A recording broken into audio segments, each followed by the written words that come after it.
No risk it, no biscuit.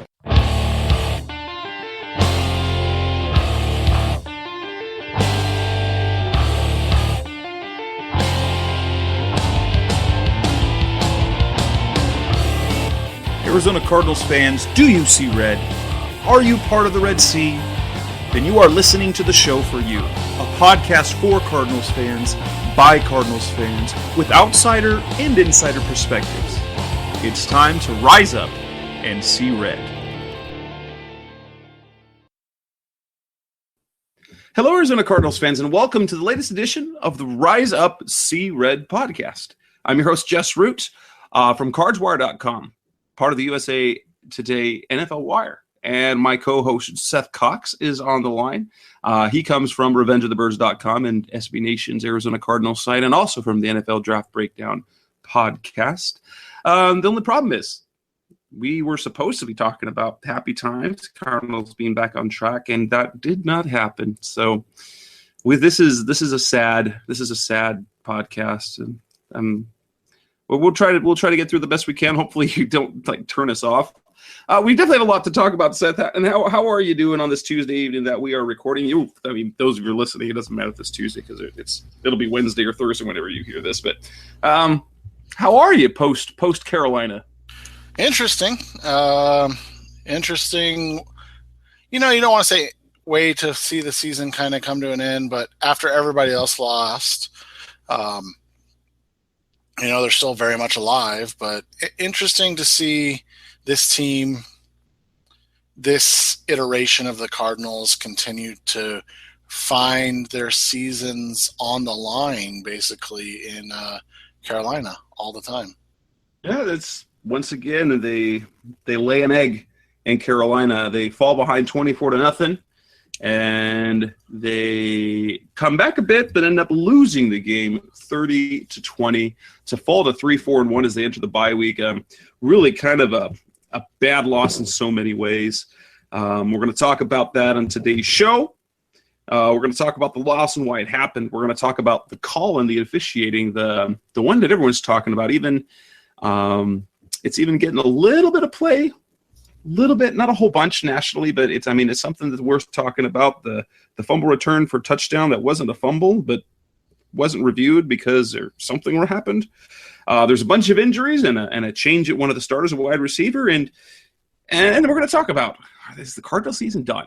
That's kind of how we'll close it up. So today on Rise Up, See Red, stick around, and we'll try to keep this as non-depressing as possible. But if we're going to be talking about the game, it's not going to be too great. So before we get started, I'd like to let you guys know that this episode, this edition of the Rise Up, See Red podcast is brought to you by the show The Mikado, the latest performance by Gilbert Fine Arts Association, with performances beginning the eve of Veterans Day. So coming up next week and through Veterans Day weekend, you can see the latest edition of community theater, The Mikado, a Gilbert and Sullivan production, written Death, Love, and Honor. Never have stakes so high, been so funny. Join the fun. Gilbert Fine Arts Association. You can find tickets online at gfaa.org.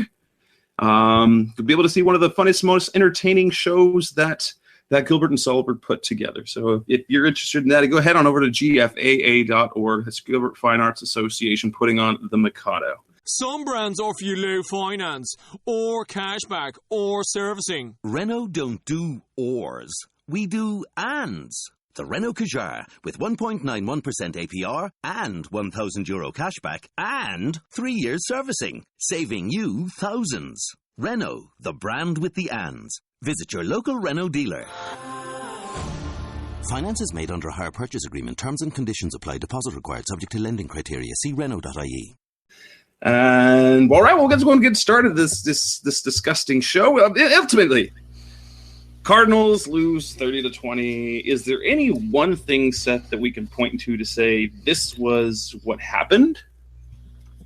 I think effort early was kind of what happened. This team, for whatever reason, fell early, and then it took too long to get going offensively into the second quarter. That they score they come out on defense to start the second half, give up a field goal, and then the offense, just isn't potent right now. It's not high powered. It's very methodical offense, and they just can't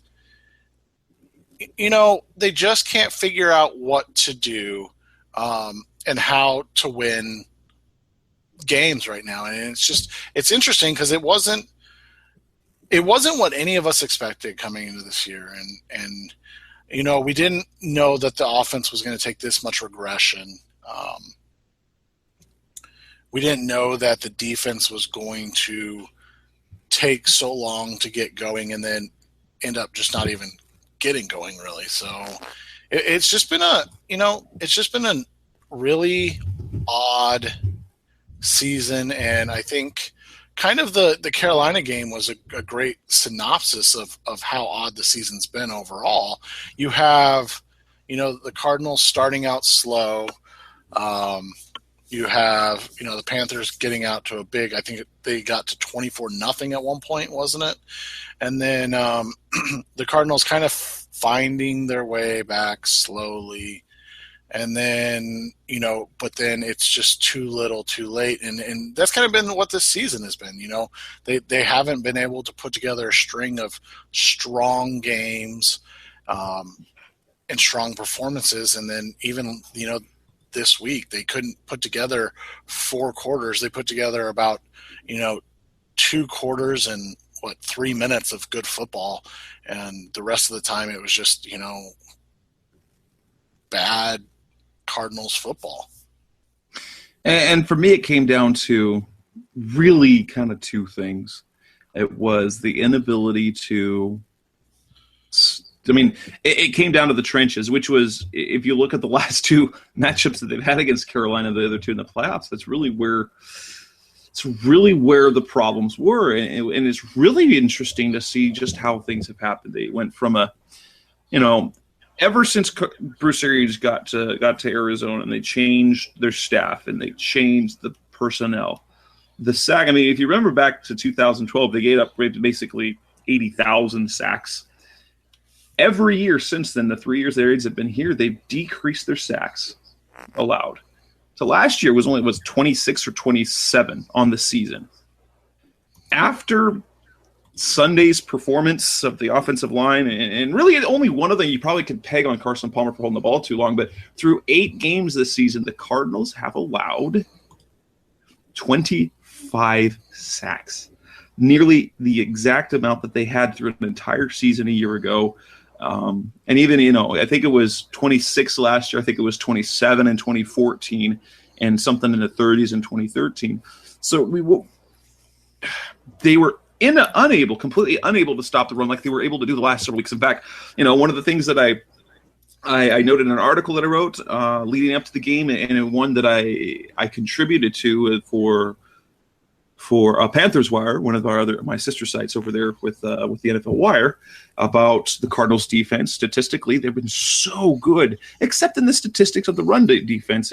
And those numbers were skewed because of their performance in Buffalo. You take the Buffalo game out, they were, I think, top 3 in rush defense and tied for first in yards per carry. Now, they were okay in yards per carry. They gave just under 4 yards a carry, but 25 carries for 95 yards to Jonathan Stewart. They gave him another 43 yards to Cam Newton, 36 runs for 141 yards. The Cardinals have been doing fantastically against the run in recent weeks, and they just were unable to do it. It was like the defense didn't know how to do anything. Like they looked unable to defend Carolina, and the offense looked unable to do anything. They couldn't run the ball, which, David Johnson and the offense, they went up against the second best rush defense and the third rush defense in the NFL and completely just dominated the line of scrimmage. Then against Carolina, who had done well defensively against the run, they were completely shut down. 10 carries for 24 yards. And so it was a complete meltdown, if you want to call it that, meltdown at the line of scrimmage. They weren't getting any push from the offensive line. They weren't protecting Carson Palmer, and the defensive in the trench defense for the Cardinals was just unable to stop anyone.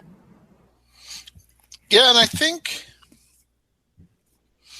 not to, start the negativity too early, but I think the fact that they have basically put all their chips into the offensive and defensive lines, in free agency and the draft and everything, and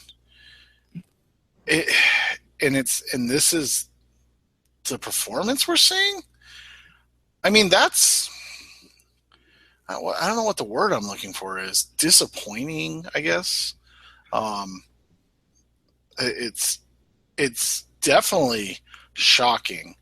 The offensive line, especially, how just awful it was on Sunday. I mean, that was by far the worst performance we've seen in the Arians era. Wouldn't you agree? You'd have to think so. I mean, it was comically bad, and they hadn't given up that many sacks in a game since that Kevin Cobb game on Thursday Night Football when he was just obliterated. He was sacked 9 times. He looked, I mean, that was with what was that? DeAnthony Batiste, offensive line and left tackle. That was a team that, I don't know. That was a team that is basically, that was just running on fumes at that point versus this team and this, I don't know. Like, it's crazy to me. Like, it's crazy to see this happen, especially against a team that has names. I mean, in the names department, Carolina's front seven has been is one of the best in the NFL. But in reality, they've been terrible this season. I mean, they just haven't been good. I don't think Coney Ely had a sack coming into this game. So just I don't know. I'm with you. I mean, that's an embarrassing performance. And then on the defensive side of the ball, the defensive line, like you said, Calais Campbell's highly paid.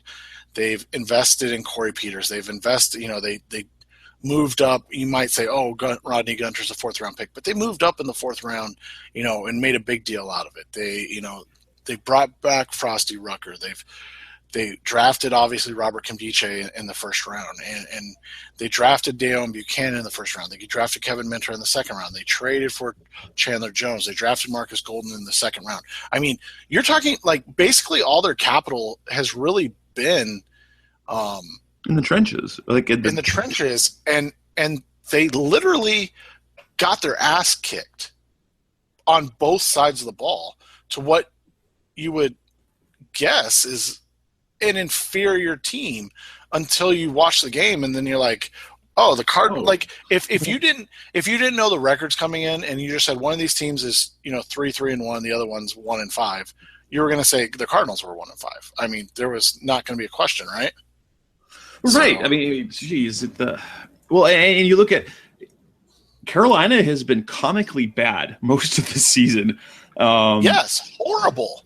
And they looked like that 15-1 team from a year ago.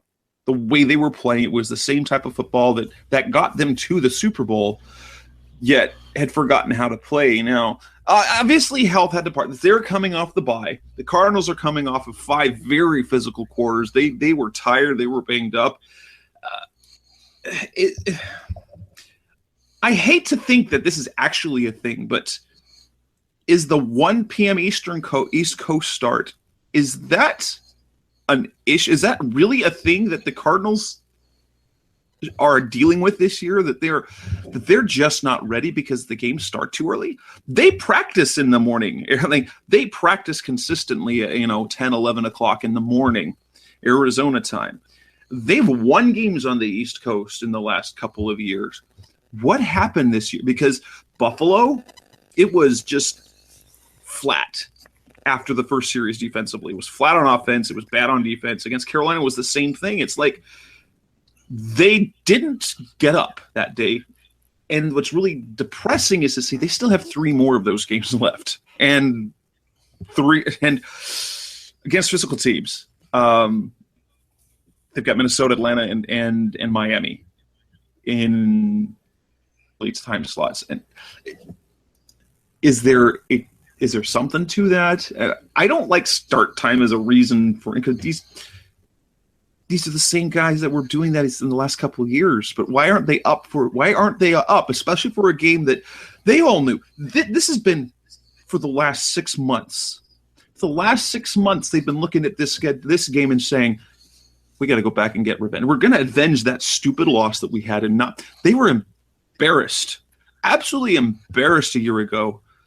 And then this was almost equally embarrassing, minus the turnovers. I mean, the play was bad. And how could they show up with that effort on a game that has meant so much to this team for so long?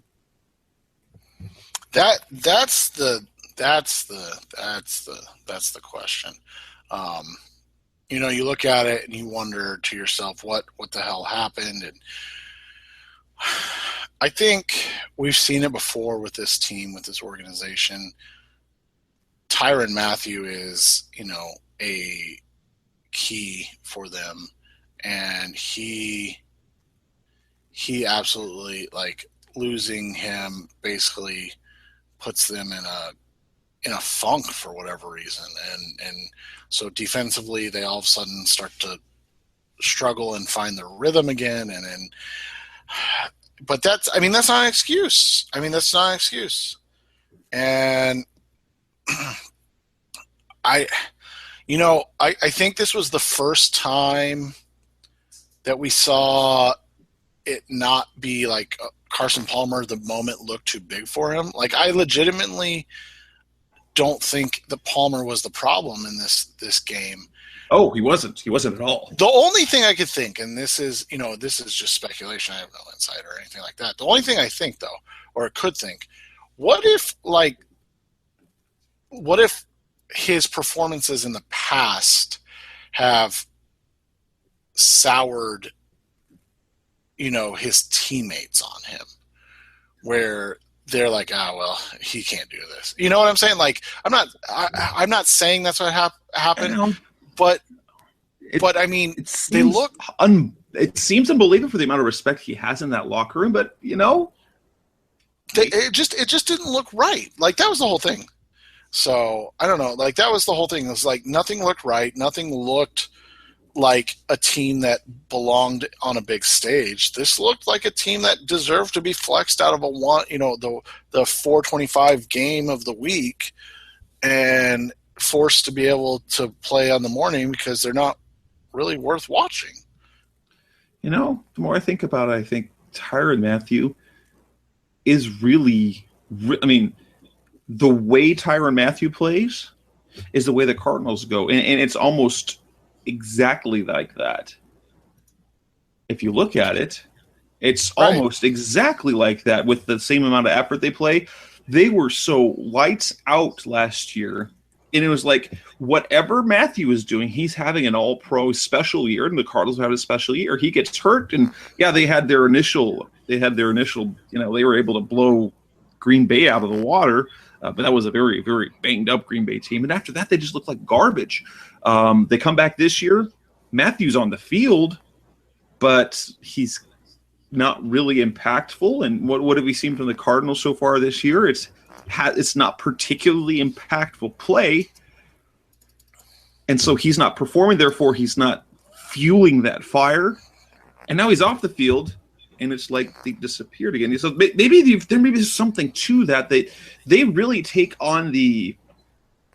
It's almost like they take on the character of Tyrann Mathieu. It's just he is the heartbeat of that team, which. But if you look at 2014, it still doesn't make sense because he was not impactful really at all in 2014, and they still pulled off that the 6-0 start, the 9-1 start, and before falling down to the end to 11-5. But it's hard to pinpoint because so many different things went wrong. And then you look at penalties. Oh my gosh, they such a say what you want about the refereeing. There's so many flags around the NFL. Here's the problem. the referees are flagging players because they're seeing mistakes. So players should start making less mistakes. And aside from the egregious fouls, the egregious misses, or the egregious just missed calls, what we're seeing is just it's not sloppy refereeing as much as it's sloppy play. I mean, pre-snap penalties, holding calls. I mean, come on, offensive linemen, you guys are good blockers. We've seen it before. Yeah, and that's what I don't get is like what happened. Like where's this team at right now?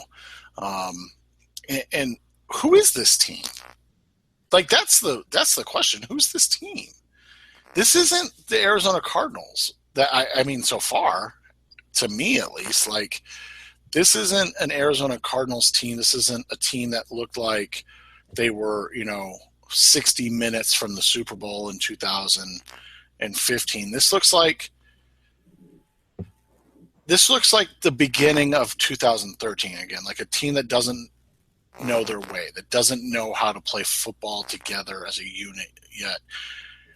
And I'm going to write about this sometime during the bye. I've got time, but I think a lot of it stems from their continued shuffling of the offensive line and continued reliance, and something you and I have talked about, on players that have a long injury history. And so you set yourself up. It's okay to have a Tyrann Mathieu, but it's harder to have a Tyrann Mathieu and a Tyvon Branch and a Frosty Rucker who's been banged up the last couple of years with ankles and knees and things like that. Like, it's harder to have all those guys be in, you don't want to say important position, but be counted on, and then to continue to lose them. Because the idea behind next man up is great. I mean, it's an awesome mantra to hold. But at some point, there's no men left to go, right? Like, at some point you hit a wall in terms of talent. And there was a reason that those guys were in front of other players. They haven't missed Tyvon Branch so much. We even talked about it, that maybe that injury in a sneaky way was actually good for them, right? Like, because it allowed Tyrann Mathieu to get back to the slot. But, it's just one of those things that I just don't know, because, is it the constant shuffling of the offensive line? They've gone back and forth. They've invested heavily, but, they started 66% new players on the offensive line this year. And then they don't understand why there's not cohesion, why there's not guys, making plays and this and that, or why there's missed assignments and there's issues early. And, it's just, I don't know. I think this is what happens when you are expecting a good team and you just get an okay team. Yeah, okay. Or maybe it's not quite this. They're expecting greatness, and they expect it because they had it last year, right? And they're not great. It's like they don't know how to handle that. They don't know how to crawl out of that, because the momentum from 2013 to 2014 to 2015, it came to a head, and we're like, oh, next step's obviously got to be the Super Bowl. And it wasn't even like, we talked about this, and maybe you and I, like, it happened. Maybe expectations got to them too, right? Like, maybe expecting to be really good got to them, and that made them, that sometimes expectations are a lot harder to deal with than somebody not believing in you. Take every Arizona sports team ever. We saw it with the Suns, and we've seen it with the Diamondbacks 2 or different 3 times.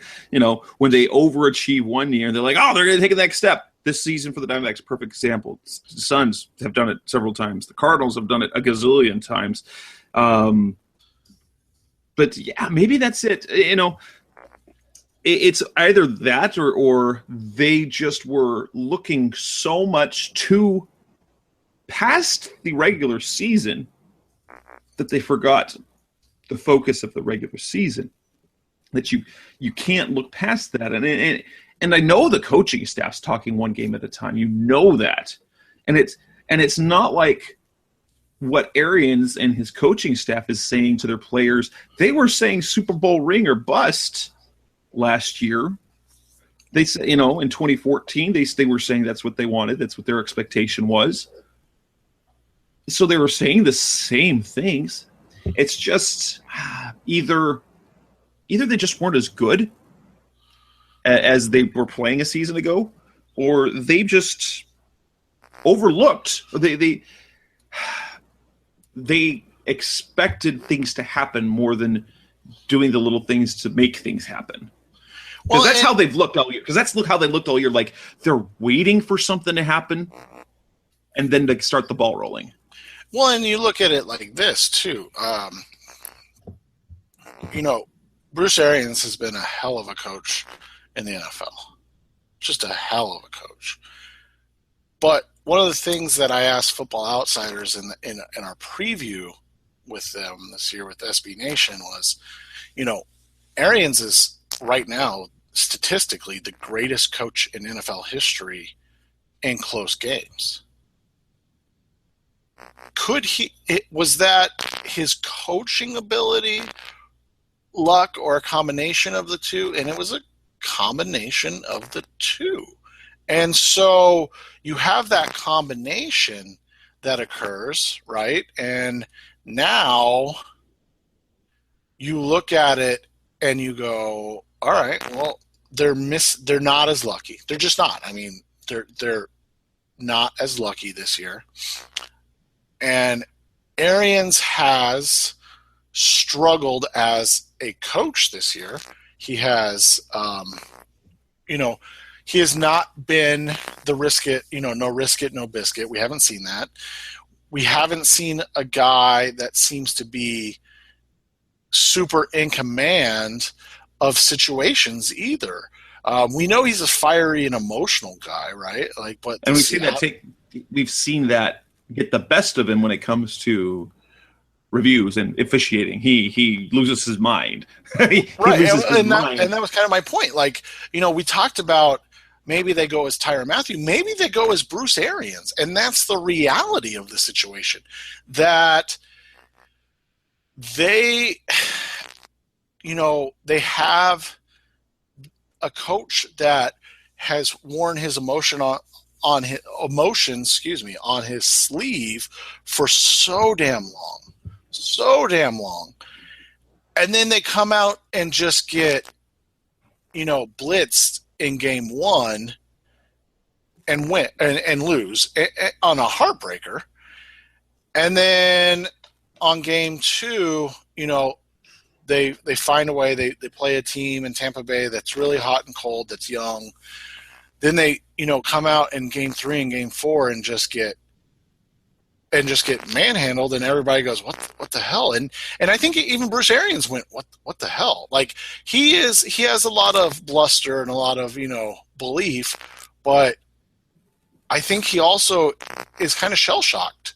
And so it's hard to, for the team when they see their leader in Arians making bad decisions. We talked about the leap last week, and he should know better, right? And all of that stuff, it's tough. And so you wonder if that's gotten to him a little bit, and then maybe it's affected the team in a slightly negative way, and what the reality is this is all speculation, because nobody expected anything like this. Nobody expected the bottom to seemingly fall out. It hasn't. I mean, we'll talk about this shortly, but it hasn't. They're still really in this thing, but they don't look like a contender at all. Like, they don't look like a playoff team, and they don't look like I wouldn't even say they look like a good team. Like, they just look like a team kind of running out the string right now, and that I think that's the most disappointing aspect so far. This was a team that's supposed to already have its identity, and it just they don't know what they are. Are they good defensively? Are they good offensively? Are they dynamic offensively? Do they just control the ball? Do they protect Carson Palmer? Do they not protect him? Because they're losing in so many ways. So let's kind of move on from that. So next up on Rise Up Steve, we're going to talk about something that's gotten a little bit more play. There was a really, really, really bad call that didn't get overturned. So we'll talk about some of the things around that and what it meant, how much it affected the game. That's next on Rise Up C-Red. Some brands offer you low finance, or cashback, or servicing. Renault don't do ors. We do ands. The Renault Kadjar with 1.91% APR and €1,000 cashback and 3 years servicing, saving you thousands. Renault, the brand with the ands. Visit your local Renault dealer. Finance is made under a hire purchase agreement. Terms and conditions apply. Deposit required. Subject to lending criteria. See Renault.ie. We're back on Rise Up C-Red, and let's turn our attention to really the beginning of the end, if you could call it that. The beginning of the end. Carson Palmer is under fire. He's pressured. He's about to get sacked. He has the presence of mind to kind of shovel the ball in David Johnson's direction. It's obviously an attempted pass, a poorly attempted pass, but the ball hits the ground. No whistle is blown. Thomas David picks it up, runs with it. The whistle still doesn't blow, and takes it all the way to the end zone. And okay, oh crap, turnover where it's happening again. And then that's almost what it felt like. Oh, this again, which is what happened in Carolina in the playoffs last year. It was, oh wow. But then they're like, oh, this is no big deal. They review every turnover, but if they come back within, it's not. They don't take any time. They kick the extra point. Bruce Arians loses his mind. It looked like he tried to call a timeout. They didn't even give him the timeout, and so everyone at the TV booth, every fan, every coach, every media member, everyone who's watching TV is saying that's got to be overturned, and then they don't overturn it. How does that happen? And then two, we get this story coming out of the league that says that there was a network feed issue. They didn't have the replay feed. And so the replay official had to go by his naked eye, and he just went with the call on the field, rather than that's what it is. So that's all they could go with. They didn't call down. They didn't send it down. Apparently, there was no feed in New York either, with the league offices where they're watching it at the same time. And so they didn't have the feed, so they shut it up, and it wasn't up, and that's when the play happened. That's the explanation that Bruce Arians gave, because that's the explanation that Bruce Arians was given. That story is what has come up from several people and confirmed. Ron Wolfley said a guy told him that. Kent Summers confirmed that, and so that's the story that's coming out of the league. Monday afternoon, or today's Tuesday afternoon, Mike Pereira, the Fox guy who used to be head of officiating for the NFL, now represents Fox, works for Fox, said the NFL never called Fox to say there was a feed issue. So somebody's covering their butt for something. And to be honest, the league's reasoning or explanation behind that doesn't make any sense, because there were replays. I mean, you look up at the TVs around it. I don't know what the replay officials box looks like, but in the press box at the University of Phoenix Stadium, you've got all the reporters, so we see the play live, and there's 24 TV monitors that are showing the TV feed, which is a few seconds delayed. So you see the play, it's like, what happened? And then you look up to the TV and see it again. So this official, I mean, if they're having efficiency, it seems as ridiculous at billions of dollars and they can't get the feed right. They can't overturn. I mean, they have these safeguards in place to protect plays to make sure you're getting the right call, and ultimately they get an egregious call done wrong, and they can't even look at it. Yeah, and you wonder how that happens. Like you said, like what the hell? But is Fox covering their rear by saying, "Oh, they didn't tell us that"? So or is the NFL covering their back? Or for me, it sounds like that's a story. At least to me, it's a story they're saying to protect just some screw up by someone. He stepped away from the monitor to go pee, and so he wasn't even there, or I don't know. That's the thing is I don't know what on earth happened. Like what happened? Like how does something like that happen? Like how do you and so if the replay thing's out and you call, then you just deal with it. Like it's just the reality of the situation. But like you can't have a controversy about it either. Like so if I get Pereira's standpoint, like, oh, we don't want it to look bad for Fox. But I think if you're Pereira, you just say, well, that sucks that the replays went out and we, had to go with what happened by sight, and the guy just honestly didn't get a good look at it, right? So that would have made it much simpler to take, the replay thing's out. It's unfortunate. It happens every once in a while. And, unfortunately it happened at a specific point in the game when the Cardinals needed a replay to go their way. I think that's, kind of all you can say to that, but instead they have gone, kind of this other route, and now you're getting contradictory stories, and Pereira's covering up for Fox, or Pereira's telling the truth, and the NFL is covering up for their incompetent replay official. So now, like, you're just going to have a bunch of people that are bitter. But in the end, it just created a 7-0 game. Right. And the Cardinals as a team have to be able to respond from that. But again, went back to a couple of our earlier conversations, maybe the reaction of the coach, maybe the reaction in that sense, took over what was actually occurring on the field and got the guys out of it for a short period of time. Because, after the second quarter, they did play well. They just played like garbage the first half. First, 28 minutes, 27 minutes. Yeah, and it's almost, and I could see this, it's almost like the way the Carolina game went last year, when something bad happened, they're like, oh, here, especially because it was a turnover. It was a Carson Palmer turnover. Like, oh, man, not again. And so they let off the gas a little bit instead of responding with, what the heck? This was a stupid play. How could they F this? They F this call up. We're better than that. We're gonna stop them, and we're gonna score. And which is the response they should have had when you have all these veterans, adversity. Yeah, and all these veterans that have been there. But I think the other thing is this. You have a group of guys that have really expected, like you said, greatness, and they haven't had it yet. So now,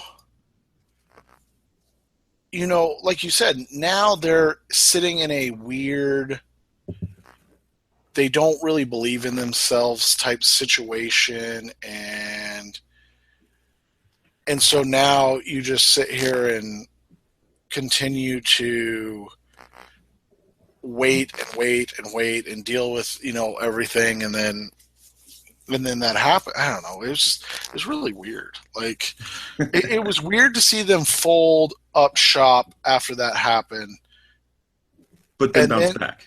Right, and then they responded. Then they bounced back, and it's like, wait a second. Like, did Arians have to go in and say like, hey, dummies, like, yeah, we got robbed. It was a terrible call. But you have to, move on. Like, is that what it took? Because these are grown professionals that have been in, the highest stakes situation in the NFL, and that's what happened? I don't know. And you look at the refereeing. There were, I mean, the story, the national story isn't about the replay. It's about Cam Newton and his talk of not feeling safe. The Calais Campbell one that was definitely a mistake. He should have been flagged for that one. Although, I mean, the rule whether you get blocked into him, it's a very gray area. The number of flags that it's the 10 penalties the Cardinals had. And dating back, I mean, you look at the game against the Jets, because that wasn't a clean game either. Jets had 10 penalties. The Cardinals had 9 penalties. They just were dominating the ball. They were dominating the game, and so it didn't really matter. But their lack of discipline is concerning, especially on offense. It's supposed to be so in rhythm. They're getting holding penalties. They're getting pre-snap penalties. Now the flag on Carson Palmer was absolutely absurd. I've seen other players lose their minds on the field and not get flagged. And I've seen Bruce Arians verbally abuse officials and not get flagged for unsportsmanlike conduct. Yet Carson Palmer, I don't know if he cursed. Now, he says he didn't curse, but his body language is like, come on, are you kidding me? And then he gets flagged for 15 yards. I mean, it's, I don't know. I'm not one to, for the most part, say that the league has a penalty problem because of the referees or because of the rules. More so, it's just the fact that the players are just not. They're just committing too many infractions. That's my personal opinion, but it is getting in the way, and I know it is affecting a lot of people in watching the game. Well, and that was my whole point of the story is the penalties might be correct, but it completely bogs down the game. Like, the game has become nearly unwatchable because there's no rhythm, there's no flow. Like, the game itself, when it's occurring, is still great, but it just takes so dang long for it to be occurring because there's always – it's just – I don't know. It's just frustrating to watch. And then you have – and that's the thing is, like, I don't think it changes the outcome of games or anything like that. Like, I'm not saying that it's fixed or rigged. It's just – it changes the enjoyment of the game. It changes the ability to sit and watch a game and, and so you sit there and you end up watching just this rigmarole of flags and penalties and you just wait for a rhythm to happen, and then you get into a rhythm, and then more penalties come out. So it's just it's frustrating to watch, and the continuation of it is even more frustrating because you just want to sit down and watch football games, and every big play you're going, is there a flag? They joked about it on the Sunday night football game. They said, I think every kickoff or punt has had a flag on this, occur. And it's like, yeah, hey, I think it has too. Like, this is, and this isn't just a Cardinals, thing. I mean, the Oakland Raiders were penalized 23 times. That's crazy. Like, that just makes, and that's what I'm saying. That's just garbage. It makes the game not fun to watch. That's all it is. Like, it's not like it's not you and I saying like, oh, this is, this is against the Cardinals and they're trying, screw the Card. No, it has nothing to do with that. Like, it just makes it not fun. Like, you're like, all right, this is. Oh, look, there's a big play. Oh, wait, it didn't really happen. Yeah, exactly. So it just it has taken away some of the flow and the beautiful. The beauty of the NFL game. Talk about some of the injuries that the Cardinals came to that Panthers game with a lot of injuries, bye weeks at a good time. But there's one player who has stepped up, and we'll talk about that because I know you had something to say about it, and you wrote a little bit about it, is the change of wide receiver. It is official. J.J. Nelson is now the starter alongside Larry Fitzgerald.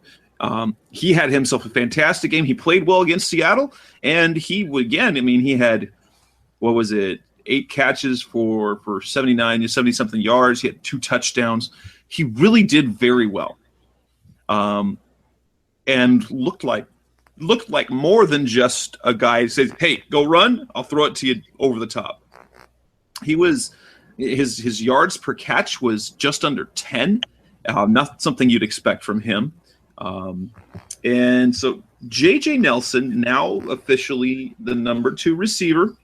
He has kind of deserved it in some ways because you've seen this development. So it's kind of a testament to his development. One, I think it's a message that they're sending to John Brown and Michael Floyd. Hey, you got to do better. Inconsistent. John Brown hasn't been consistent. Obviously, his health and his condition are a factor. You mentioned it on Twitter. What are your thoughts on this decision? I think it makes sense. I think it's one of those things where you look at it and it's, obvious that Nelson right now is their second best receiver, and Nelson right now has created an ability to, be used in multiple ways. He's taking John Brown's spot right now, and I don't think they really have a Michael Floyd on the team anymore. Like, I don't know what's going on with that guy. But I think Nelson has earned this opportunity, and it's unfortunate that Brown is dealing with health issues because I think he's really been, I think his early season struggles are now coming to light as why he was struggling.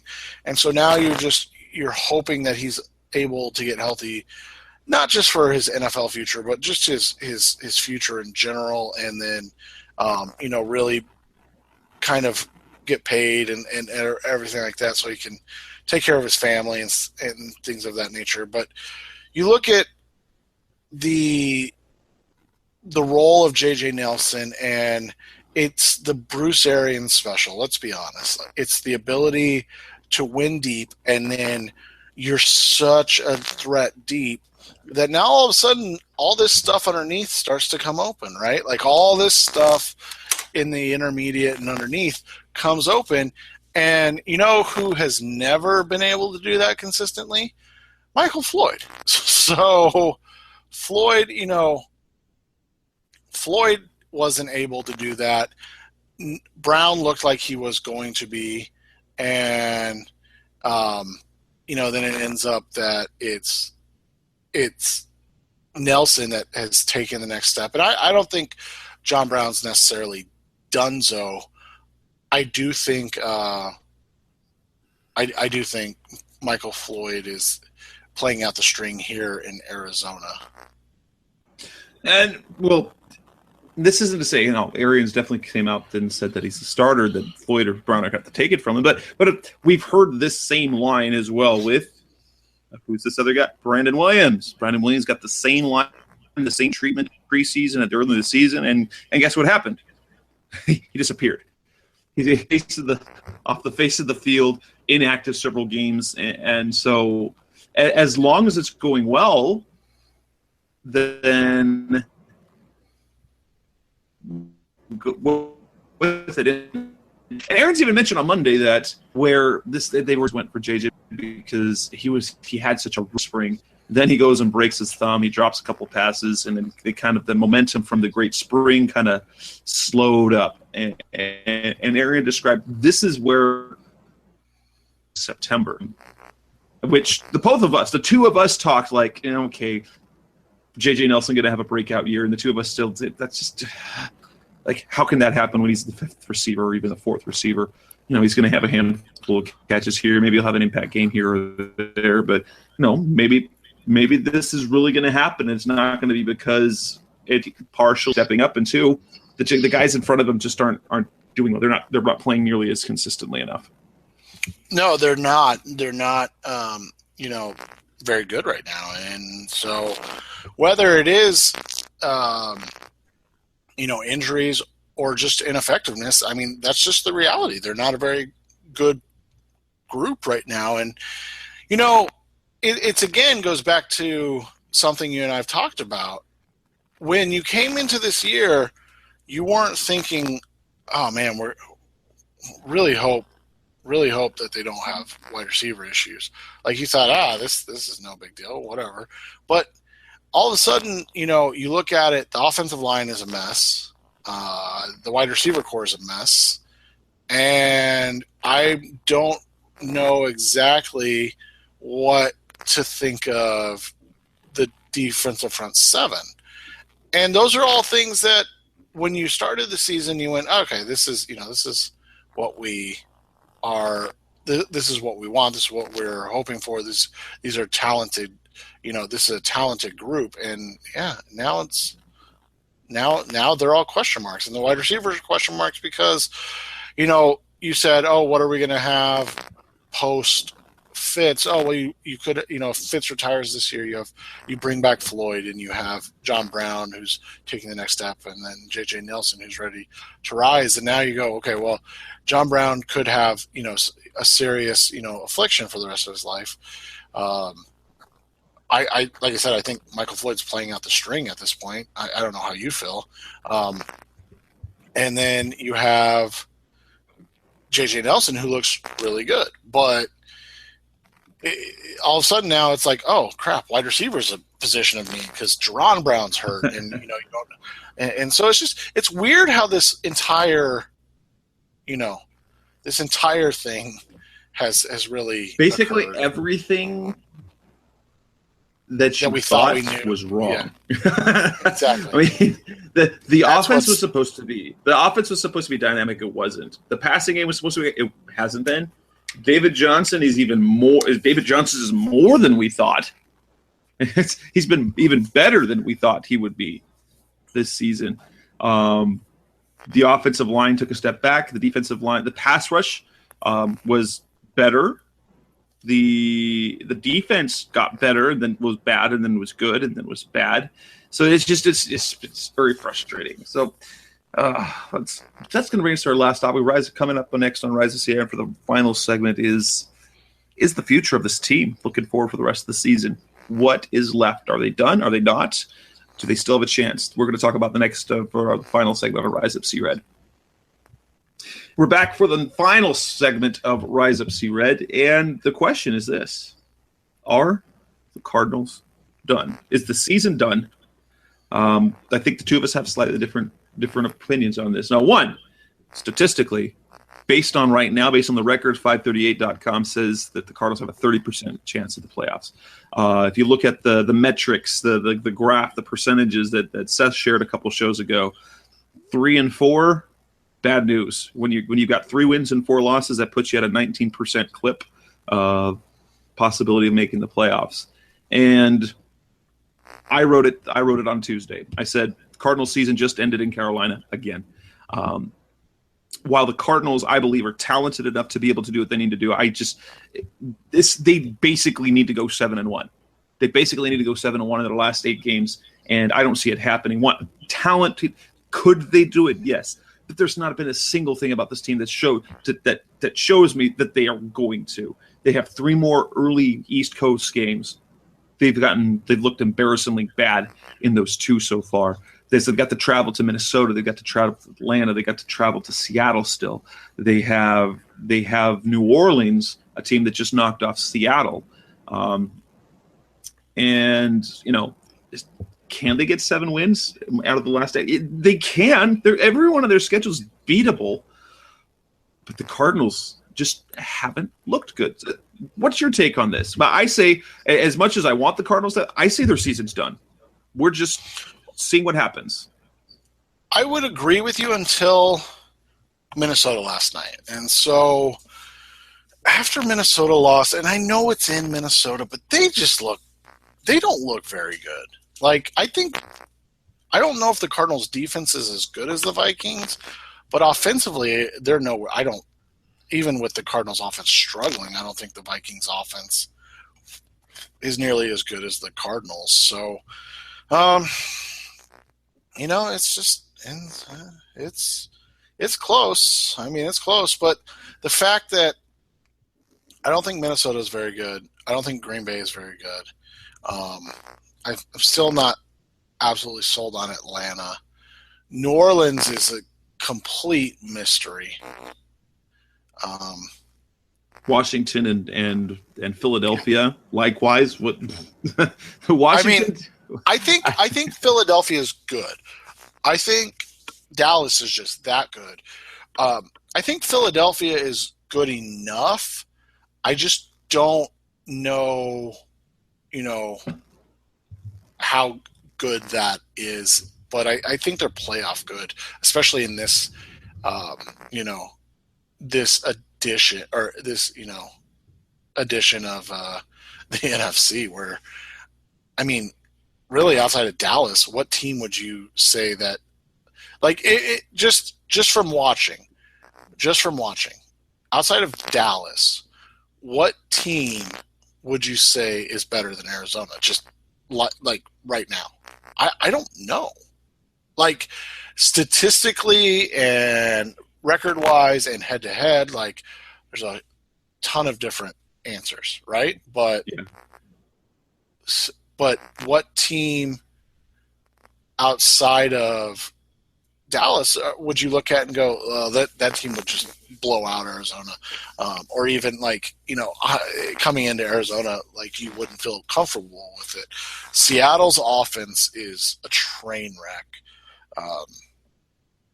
They still don't have Cam, and then they still don't have Cam Chancellor back, and Michael Bennett's going to be out 2-3 weeks.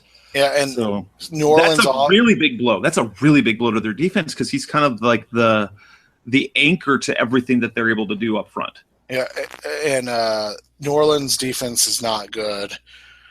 The Giants are more of a head scratcher than even the Cardinals. All that being said, I don't know if they are good enough to make it to a wild card game because who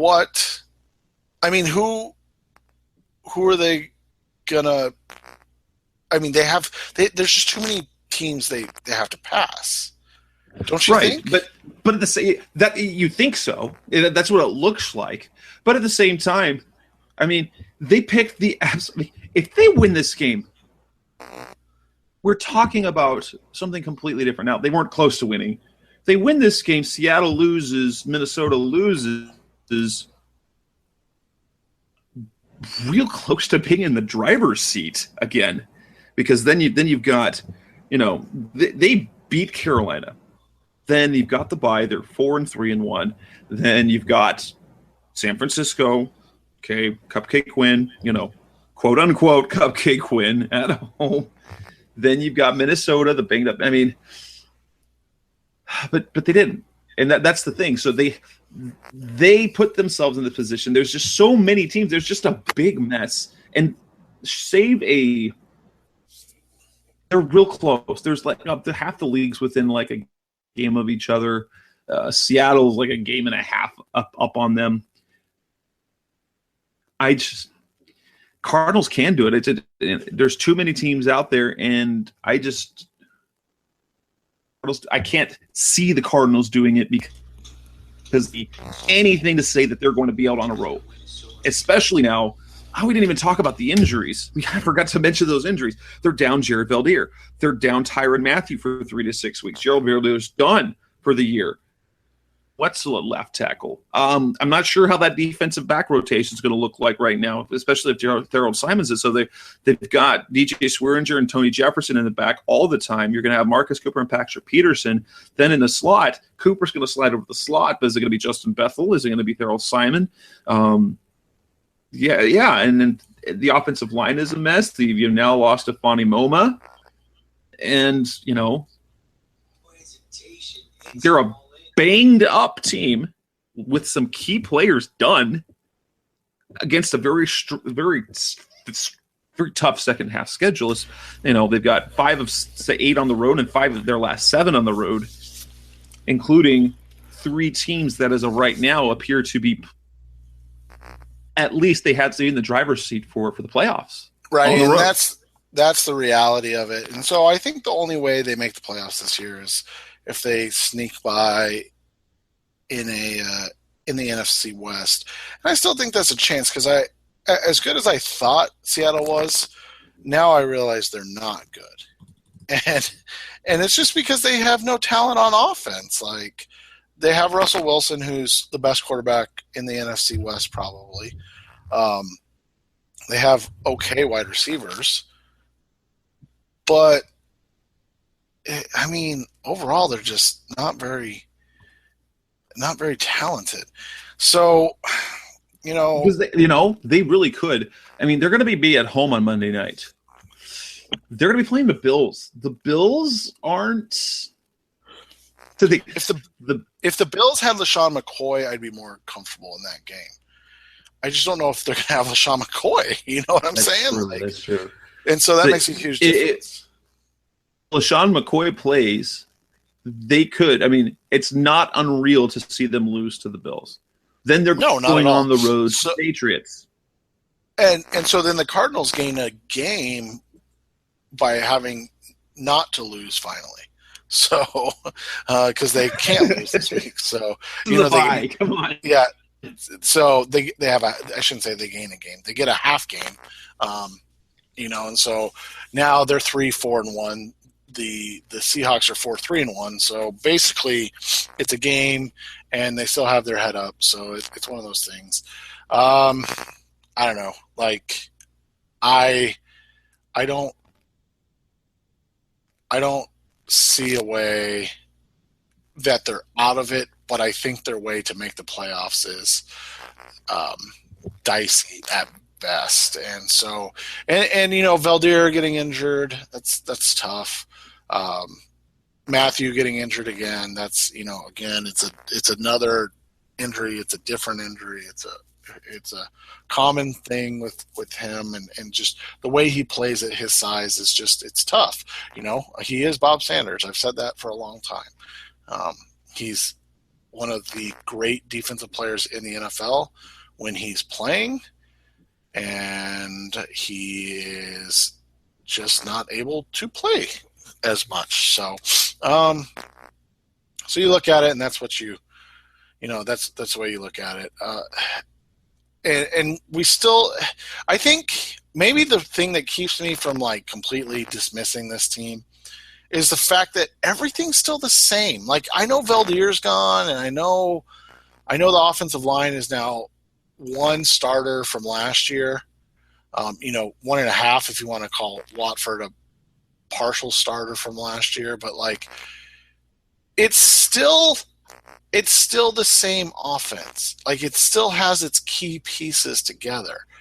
And you can't tell me that there's not some talent still in there that are going to be able to make a run at this thing. And so maybe it's just my stubborn belief in what is not there this year. But yeah, I wouldn't say they're done yet, but when they come out of the bye,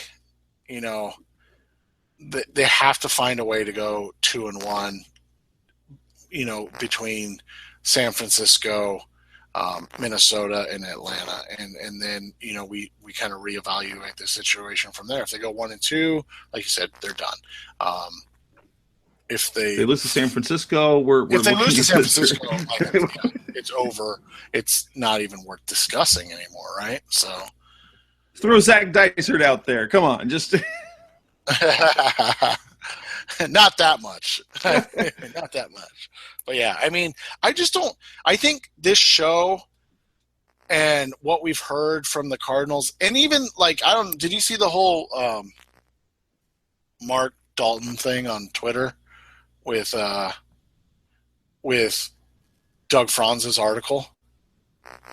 No, I did not. He took a shot at Franz's headline, and knowing how it works, I'm sure Franz didn't write the headline, but he had terrible grammar in the headline, and Dalton took a shot at it, and I wrote about it today on Revenge of the Birds, and I said, this is when you can see things kind of starting to unravel, right? Like when this type of stuff bothers you, right?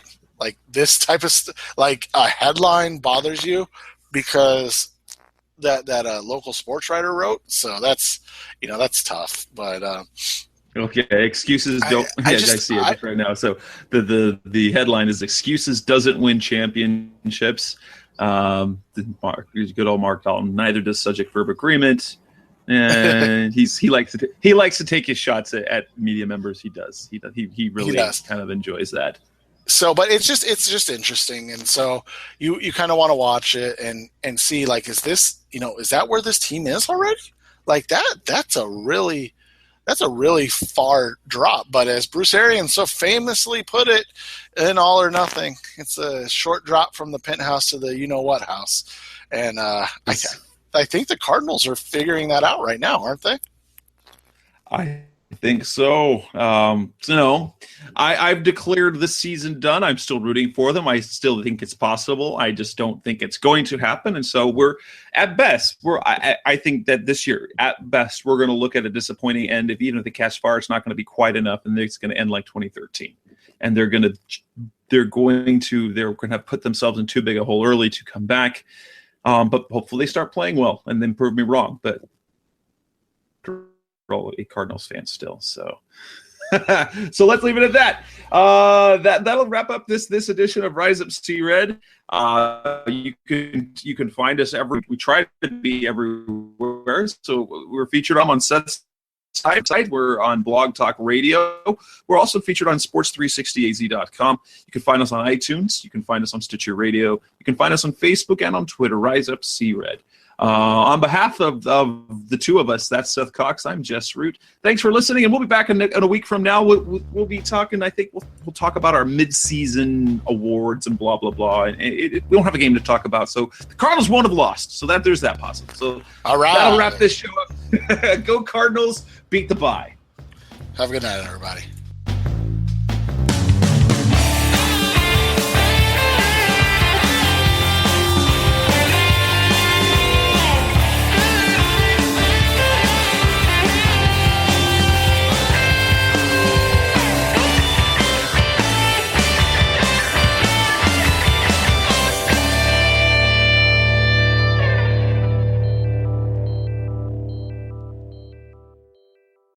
Hey sports fans, football season's here and it's time to get in on the action with MyBookie. MyBookie is the industry-leading sports betting website that offers real Vegas odds on football, baseball, and all your favorite sporting events. You can take a side, the total, or even fantasy points props. MyBookie lets you bet online and win big. Did the game already kick off? Don't sweat it. MyBookie has in-game live betting on every major league and event, even esports. There's no better time to join MyBookie than today. Go to MyBookie to open an account and start winning. Use promo code CHAMPION when you register for your account and get a 100% sign-up bonus up to $1,000 on your first deposit. Bet today. Visit MyBookie's website or call 844-866-2387. That's 844-866-2387. Check them out today and use promo code CHAMPION for a 100% bonus. Terms and conditions apply for entertainment purposes only. Void where prohibited. Some brands offer you low finance, or cashback, or servicing. Renault don't do ors. We do ands. The Renault Kadjar with 1.91% APR and €1,000 cashback and 3 years servicing, saving you thousands. Renault, the brand with the ands. Visit your local Renault dealer. Finance is made under a hire purchase agreement. Terms and conditions apply. Deposit required subject to lending criteria. See Renault.ie.